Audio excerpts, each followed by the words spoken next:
selesai. Waalaikumsalam. Assalamualaikum warahmatullahi wabarakatuh. Waalaikumsalam. Gimana kabarnya hari ini, Nak? Baik. Semuanya baik? Baik. Ada teman kita yang tidak hadir? Ada.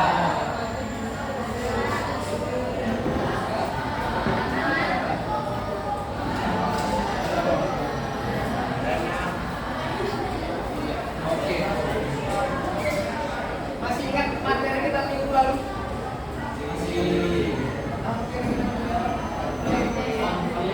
Yang sebelumnya itu?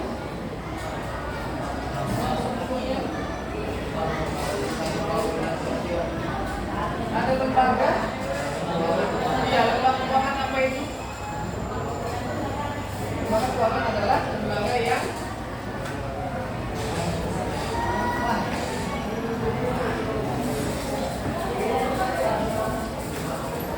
yang menghimpun dana dari masyarakat kemudian menyalurkannya sebagai upaya pengembangan ekonomi.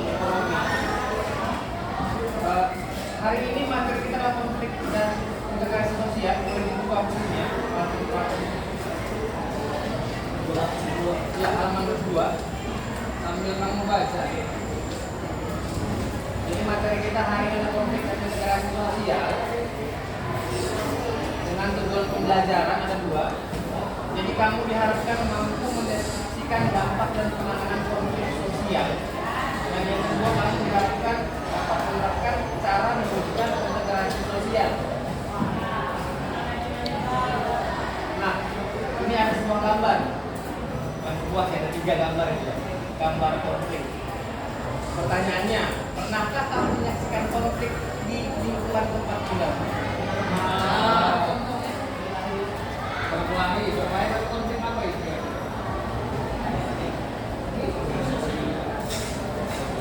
Ada tadi jenis konflik, berkelahi konflik apa itu?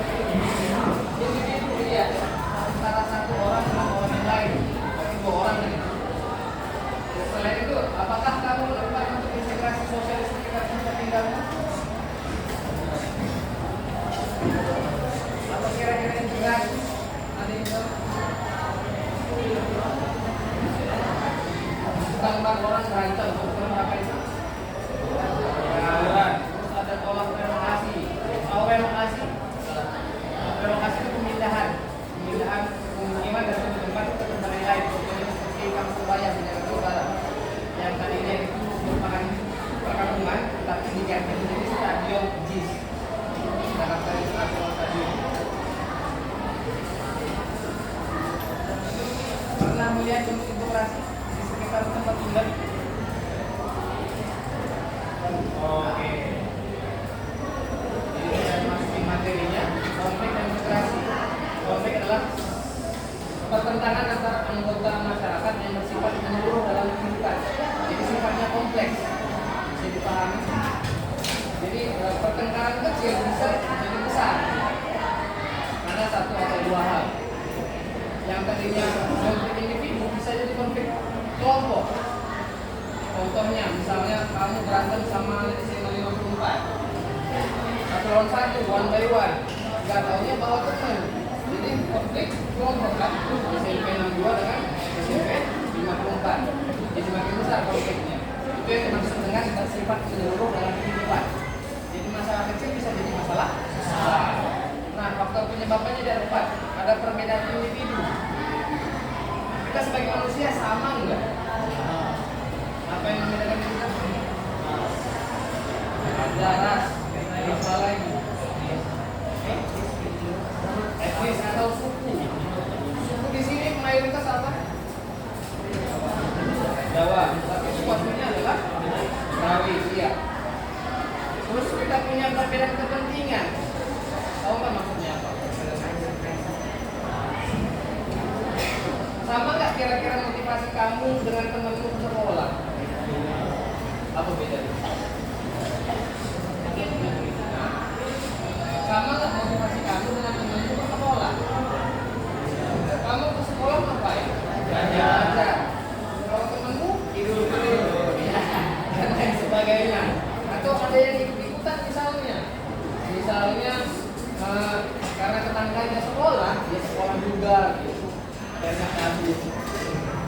Kemudian yang ketiga ada perbedaan latar belakang kebudayaan.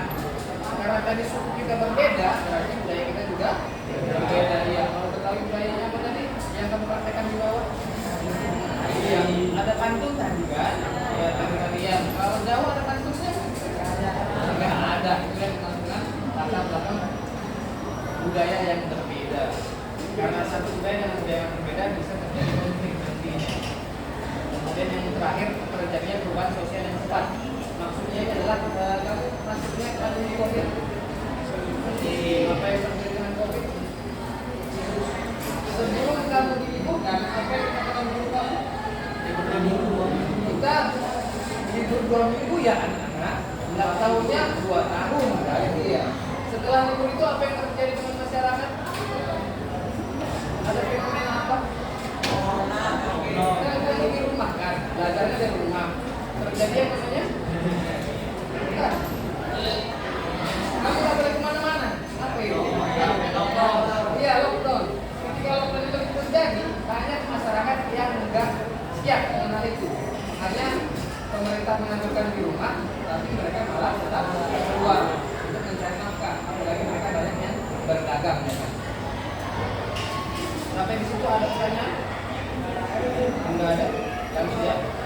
Kemudian konflik punya dampak. Yang pertama meningkatkan solidaritas sesama anggota kelompok. Jadi kalau misalnya kamu dengan orang lain itu berkompetisi, kompetisi bisa jadi konflik, tapi konfliknya secara positif. Sehingga kamu bisa memenangkan pertandingan yang mau. Iya. Kemudian langsungkan. Kemudian yang kedua, retaknya hubungan antar individu. Contohnya, kayak kamu berantem sama teman kamu misalnya, karena kamu sering berantem sama teman kamu, akhirnya kamu jadi diam, kamu ngomong sama teman kamu. Itu termasuk perubahan kepribadian, maksud yang ketiga nih. Terus kamu langsung sama teman kamu dan sebagainya. Bahkan mungkin kamu dendam sama teman kamu, tapi kamu tahu ya. Kemudian yang keempat, rusaknya harta benda dan hilangnya nyawa. Kalau harta benda berarti ini ranahnya kriminalitas sebenarnya. Apalagi kalau hilangnya nyawa, biasanya kayak tawuran. Pernah ikut tawuran? Enggak ya, jangan ikut tawuran ya. Iya, karena tawuran itu bisa menghilangkan nyawa. Kemudian yang terakhir, terjadinya koordinasi bahkan bukan salah satu pihak yang mendominasi. Jadi ada satu pihak yang mendominasi pihak yang lain supaya konflik itu bisa terselesaikan. Jadi alam ada yang kemudian ada cara menangani konflik. Yang pertama, ini yang paling gampang, menghindar. Karena kamu benci sama orangnya, ketika sama kamu akan menghindari. Misalnya kamu tadi dari bawah dorong ya, misalnya teman kamu yang menunggu itu dorong, akhirnya kamu muter, jadi ganti. Itu contohnya. Kemudian yang kedua, tanpa kamu sadari itu kamu lakukan. Tanpa sadari. Yang kedua, itu memaksakan kehendak. Ini biasanya orang yang egoisnya tinggi. Adalah teman-teman yang itu. Pokoknya maunya dia aja yang diikuti. Tapi ini salah ya. Kemudian yang ketiga, menyesuaikan dengan keinginan orang lain. Kalau dalam artian dia mengalah. Jadi karena teman kamu tadi yang egois, akhirnya kamu kalah. Jadi apa ya? Yang keempat ada tawar menawar. Jadi ini cara menangannya adalah kamu sama dia saling berkompromi untuk menyelesaikan konflik yang mau menyelesaikan dia. Dan yang terakhir ada kolaborasi. Kolaborasi maksudnya kamu sama dia hampir mirip seperti tawar menawar tadi. Tapi berkolaborasi supaya konfliknya bisa selesai. Lanjut. Yang kedua ada integrasi sosial. Jadi integrasi sosial adalah proses penyatuan unsur budaya yang berbeda di masyarakat. Tadi kita masyarakatnya terdiri dari apa aja perbedaannya? Ada ras, ada suku, ada apa lagi? Agama, terus apa lagi? Ada yang kita sebutkan yang paling mendasar sebenarnya. Sama nggak status sosial keluarga kamu ini?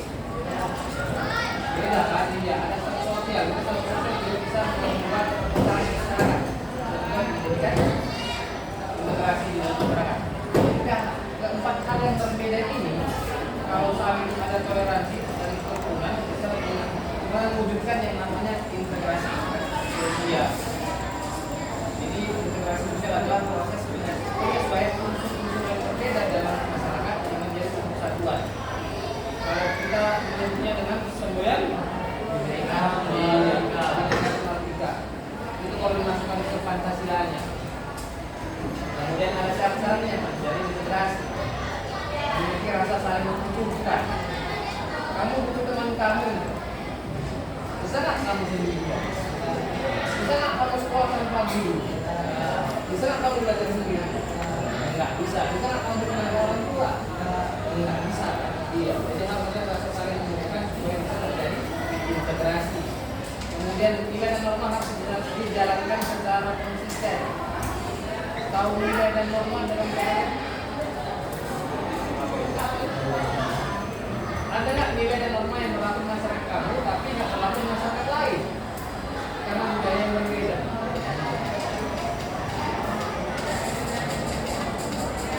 Apa kira-kira? Nilai itu sesuatu yang nggak bisa dikebur, tetapi itu dijunjung sama masyarakat. Itu umum, itu peraturan, tapi tidak tertulis. Biasanya dilakukan oleh orang tua kita kepada kita. Contohnya,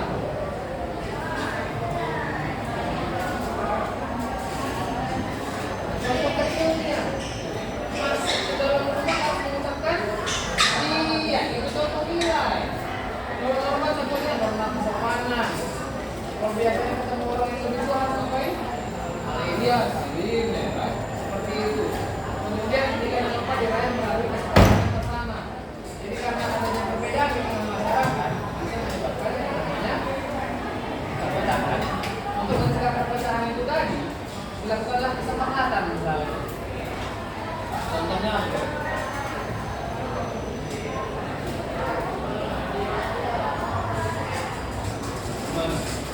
Ada nilai dan norma yang disepakati di sebuah masyarakat sih.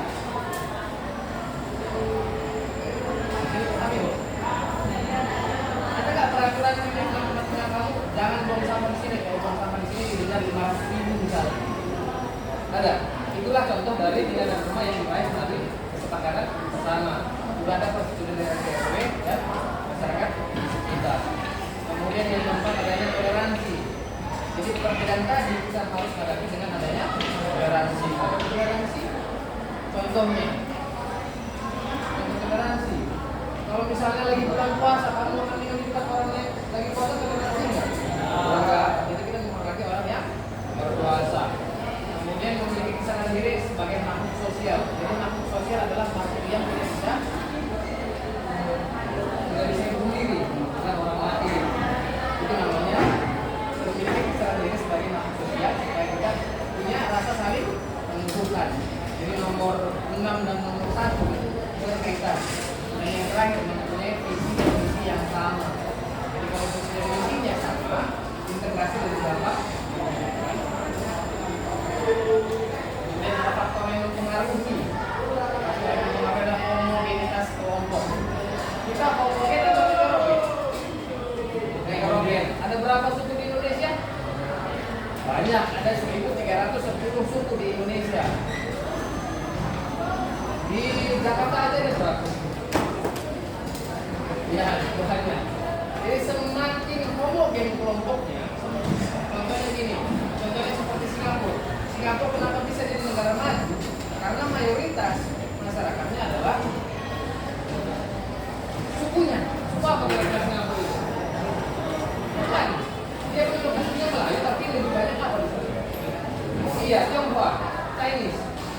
Itu yang bikin mereka lebih gampang di negara maju. Itu yang bikin mereka lebih gampang karena baik dulu kita. Terlalu baik perbedaannya, karena kita masyarakat multikultural. Jadi homogenitas kelompok dapat mempengaruhi proses integrasi masyarakat. Kemudian yang kedua, besar kecilnya kelompok. Ada berapa penduduk di Indonesia? Banyak itu berapa? Iya, 275 juta sekarang. Kalau di Singapura berapa kira-kira penduduknya? Kalau bikin perbandingan cuma 5 juta orang. Di Jakarta ada berapa orang? 11. Setengah orang di Jakarta itu satu negara Singapura.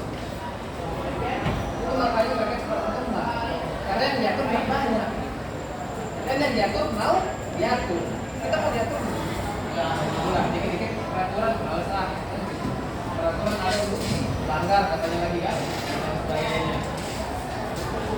Kemudian ada mobilitas geografis, maksudnya adalah perpindahan seseorang dari satu wilayah ke wilayah lain. Contohnya seperti saya termasuk mayoritas di Jakarta karena saya berasal dari Sumatera. Dengan begitu saya menyesuaikan diri dengan adat dan budaya yang ada di sini, apalagi dengan negara normalnya. Kalau saya nggak bisa menyesuaikan dengan hukum yang berlaku, saya bisa terbentar dari sini, balik ke kampung, nggak terasa di Jakarta. Kayak gitu. Dan yang terakhir kapasitas komunikasi. Jadi semakin bagus komunikasi kita dengan orang, semakin gampang kita memberikan integrasi sosial. Tapi masalahnya sekarang ini kan kita perlu bukan untuk mengerti, ini didengarkan. Beda mengerti dan mengerti. Oke. Kemudian proses integrasi cuma ada dua, akulturasi dan asimilasi. Ada yang tahu akulturasi itu apa?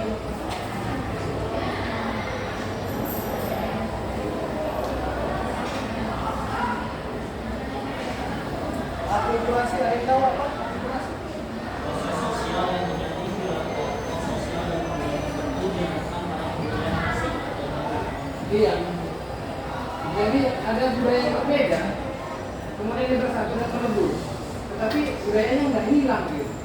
Rumusnya, rumus itu A tambah B sama dengan AB. Contohnya apa? Ada yang tahu? Contoh akulturasi. Contoh akulturasi adalah baju koko. Tahu baju koko? Aslinya. Iya, aslinya itu baju Tionghoa. Diadaptasi sama budaya Betawi, jadilah baju koko. Itu contoh akulturasi. Jadi budayanya berbeda ketemu, melebur, tapi nggak hilang. Kalau asimilasi dia budayanya berbeda, melebur, melahirkan budaya yang baru. Tahu nggak kira-kira? Contoh ekstrimnya gini, misalnya orang tua kamu yang ayah Kristen, orang tua kamu yang ibu Muslim, tapi kamu Buddha. Itu kan berbeda semua kan? Itu disebut dengan asimilasi, menghasilkan budaya baru dia. Jadi ayahnya Kristen, ibunya Islam, bapaknya Buddha. Jadi satu pun nggak ada yang beda. Itu yang disebut asimilasi itu tempat ekstrim ya, tapi itu nggak ada di Indonesia. Kemudian ada faktor pendorong integrasi sosial. Yang pertama dari toleransi. Dari sebesarnya. Jadi kalau kita nggak toleransi, kita nggak bisa mewujudkan yang namanya integrasi. Kemudian yang kedua, kesempatan yang seimbang dalam bidang ekonomi. Jadi kita harus punya hak yang sama untuk mencari pekerjaan supaya terwujud integrasi. Kemudian yang ketiga, adanya sikap positif terhadap budaya lain. Positif bukan berarti kita pakai budayanya, tapi kita terima gitu. Tapi budaya di sini budaya yang masih bisa kita toleransi dengan budaya timur kita gitu. Jadi budaya barat itu nggak cocok sama kita. Kemudian yang keempat, adanya sikap terbuka dari golongan yang berkuasa. Berarti ini ada pengaruhnya dari pemerintah ataupun yang berada di yang berkuasa di suatu wilayah. Kemudian adanya kesamaan dalam unsur-unsur kebudayaan. Contohnya apa budaya kita yang sama? Bukan. Kita walaupun berbeda-beda suku, beda-beda budaya, beda-beda kesenian, tapi kita punya satu kesamaan. Apa? Bukan. Bahasa kita kan beda. Bahasa Batak sama bahasa Jawa sama? Enggak. Enggak. Kita punya satu kesamaan. Sama-sama makan nasi. Ada yang makan batu? Ada yang makan batu? Tidak ada kan? Nasi itu yang menyatukan kita gitu. Kita nggak perbedaannya banyak tadi. Iya, kalau nggak ada nasi kita nggak bisa bersatu. Kemudian adanya perkawinan campur, amalgamasi. Banyak kan di antara kamu yang orang tuanya yang berbeda suku kan? Ada yang ayahnya Jawa, ibunya Sunda. Ada yang ayahnya Betawi, ibunya Jawa. Itu contoh amalgamasi. Jadi kalau ada perkawinan campur itu lebih gampang terjadi integrasi karena budaya yang berbeda tadi saling ditoleransi, kemudian bersatu kesatuan. Dan yang terakhir adanya musuh bersama dari luar. Ini pernah kita lakukan ketika masih penjajahan. Waktu masih penjajahan, Belanda datang, dia menjajahan, kita sengsara, akhirnya kita bersatu untuk mengusir dia melalui peperangan. Sampai di situ ada pertanyaan? Ada pertanyaan? Ada pertanyaan? Enggak ada. Kalau enggak ada, saya minta kamu bagi kelompok. Enggak? Saya bagikan ke KPD-nya.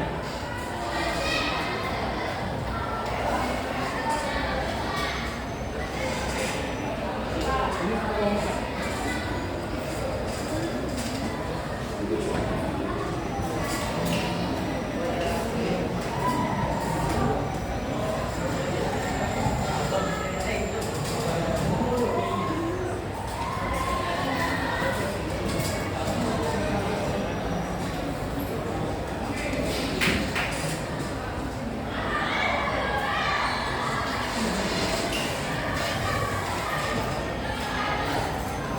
Sudah dapat semuanya?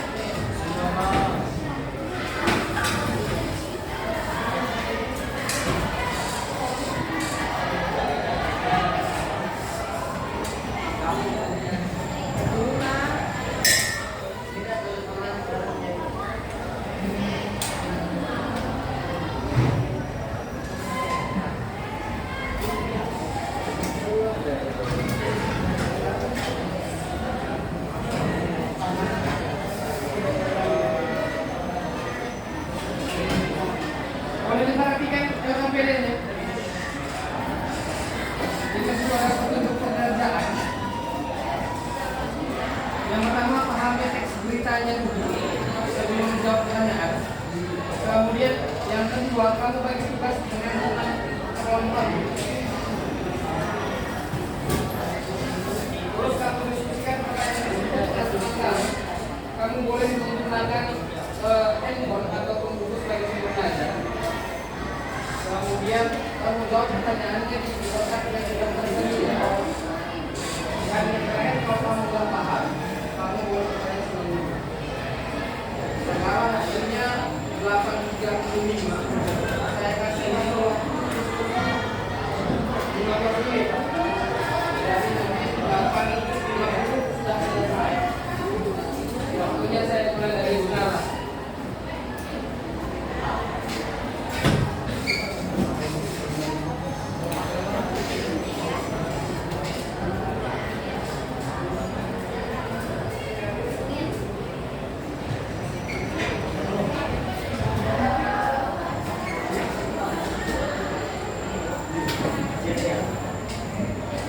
Kalau ada yang nggak dipahami boleh ditanya ya.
pagi lagi, lebih berat. Lebih kuat suaranya. Yang lain mau didengarkan temannya. Satu, jelaskan dampak dari konflik antara masyarakat tersebut. Dampak sosial, kehilangan rasa aman, penolakan antara mahasiswa dan polisi dapat menyebabkan masyarakat sekitar merasa tidak aman. Stigmatisasi kelompok. Mahasiswa terlibat dalam percakapan mungkin akan stigmatisasi dari kelompok yang tidak bertanggung jawab. Dua, bagaimana upaya yang dapat dilakukan untuk mengatasi konflik tersebut? Satu, pendekatan dialogis dan negosiasi. Dalam berbicara, mendorong dialog terbuka antara mahasiswa, perwakilan masyarakat, dan kepolisian untuk mendengarkan keluhan dari masing-masing pihak. Mediasi, melibatkan mediator yang berpengalaman untuk mengarahkan pembicaraan dan mencapai kesepakatan yang saling berutamakan.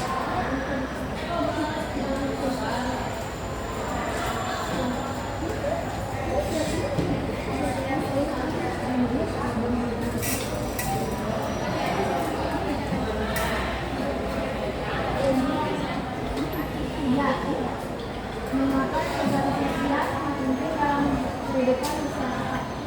Karena dapat mengurangi konflik, menciptakan rasa aman, mensejahterakan individu atau kelompok, kerjasama dan kolaborasi. Bagaimana yang lain? Tanda kawan?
Dan dia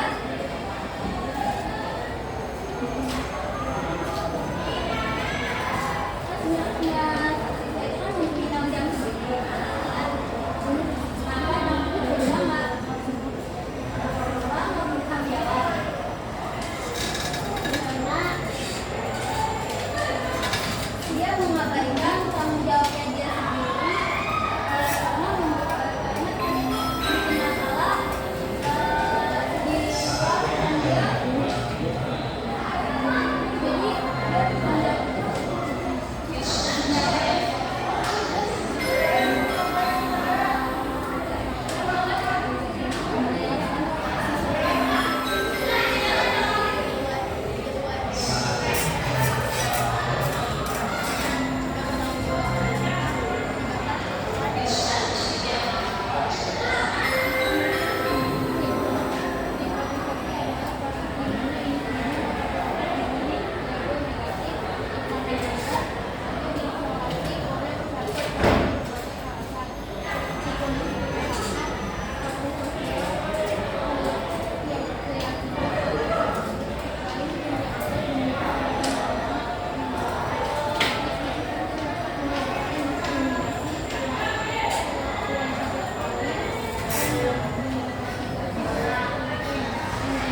tugas kami.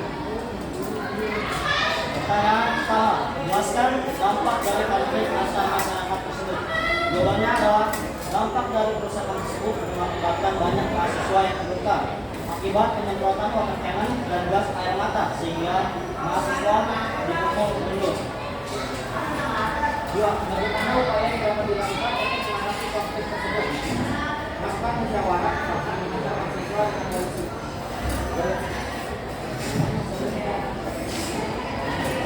Tiga, kenapa integrasi sosial sangat penting dalam kehidupan masyarakat?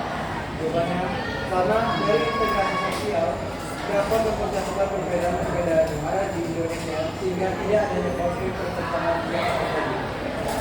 Yang keempat ingin bertanya, Apakah ada pertanyaan? Pertanyaan, gimana? Ada pertanyaan? Ambil berkacamata? Tidak ada. Ada yang mau ditambahkan? Kalau nggak ada boleh tutup. Ya, sekian dari kami. Wassalamualaikum warahmatullahi wabarakatuh. Ya, beri aplaus pada teman kita. Oke, satu kelompok lagi boleh.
dari kelompok kami. Wassalamualaikum warahmatullahi wabarakatuh.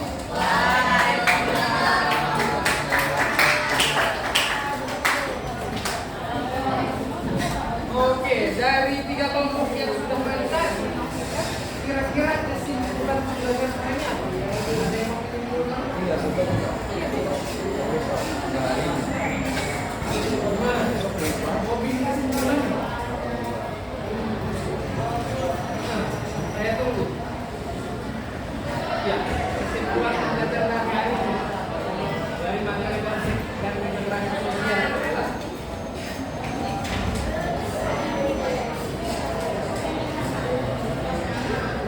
saya dulu ya. Jadi jangan lupa ya kesimpulan pembelajaran hari ini adalah dengan menerapkan toleransi sebagai berbagai perbedaan yang ada, kita bisa menciptakan interaksi sosial sehingga menciptakan dari konflik itu nggak harus ditangani setelah konflik yang terjadi. Dalam artian konflik bisa dicegah. Makanya kalau kan nggak suka selalu menentang karena dia dipanggil lawan. Kalau saya sebagai dia harus punya kenyamanan gitu, mengajak dia berubah. Ini contohnya. Kayak gitu bisa. Itu namanya pencegahan konflik. Jadi lebih baik konflik itu dicegah bisa ditangani. Karena kalau konflik itu sudah terjadi, kita mulai buka. Ada juga yang sekali. Jadi kalau kita tidak gitu ya.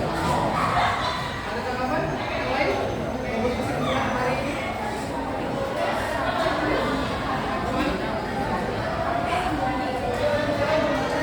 Kesimpulan dari konflik dan interaksi sosial.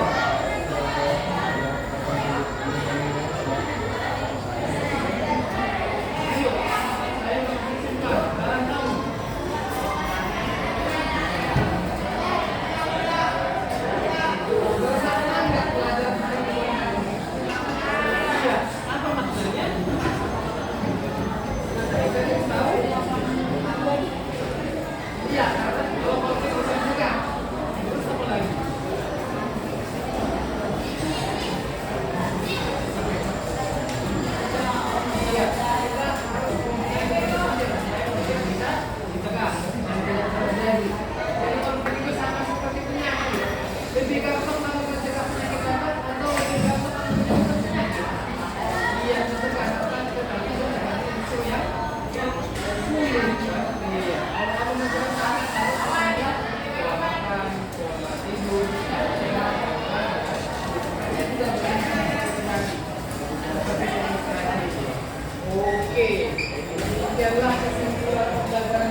lagi saling membantu itu termasuk integrasi dengan kehidupan. Misalnya orang tua kamu yang masak, ayah kamu misalnya cuci motor,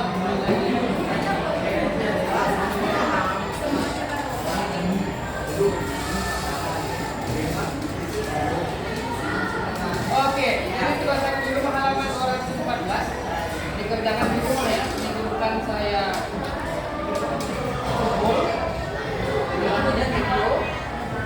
Dengan demikian berakhirlah pembahasan kita hari ini. Boleh ditutup, boleh ditutup. Memberi salam